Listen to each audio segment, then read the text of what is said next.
Сьогодні я створюю чокер з макраме. Використовую нитку товщиною 2 мм. Я взяла 52 відрізки нитки довжиною по 5 метрів. Нанизала її на основу та проплела один закріплюючий ряд.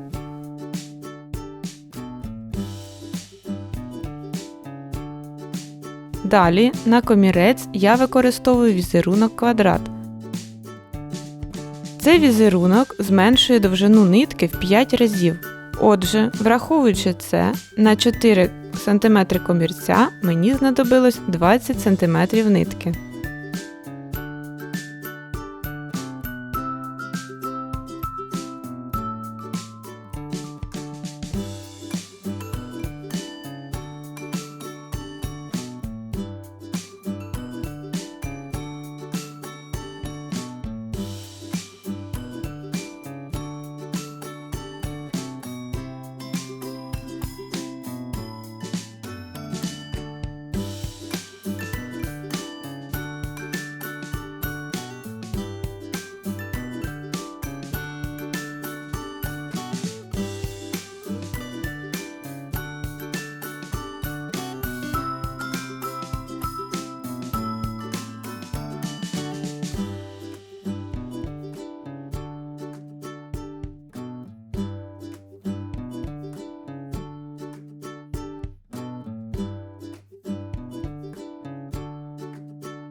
Переходжу до плечей та передньої частини.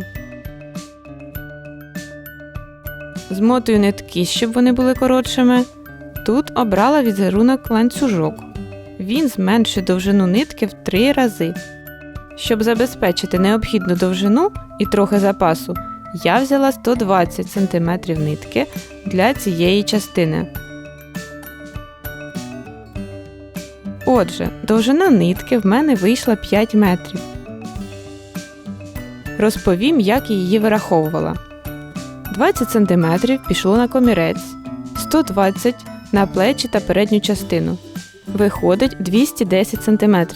Я додала трохи запасу та ще все це помножила на 2, тому що нитка складається вдвічі.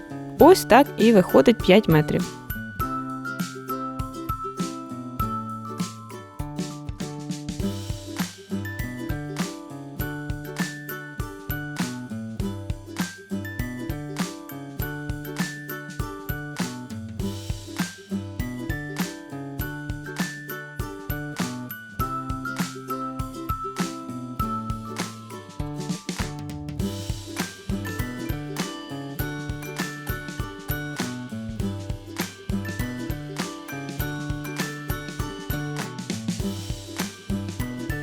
На плечах проплела спершу закріплюючий ряд, а потім додала ще 2 ряди, щоб чокер органічно лежав на плечах і виглядав природньо.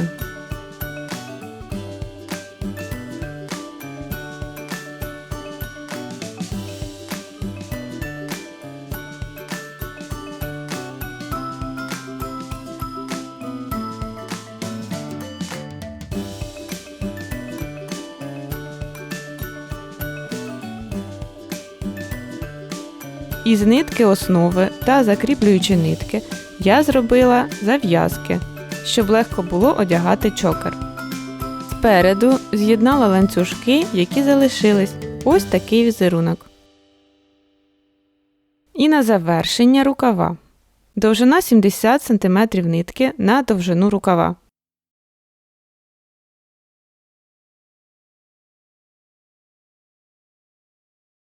Дякую, що переглянули мою роботу. Сподіваюсь, вам сподобалось спостерігати за процесом створення цього аксесуару. Буду вдячна за ваші відгуки та коментарі. До побачення!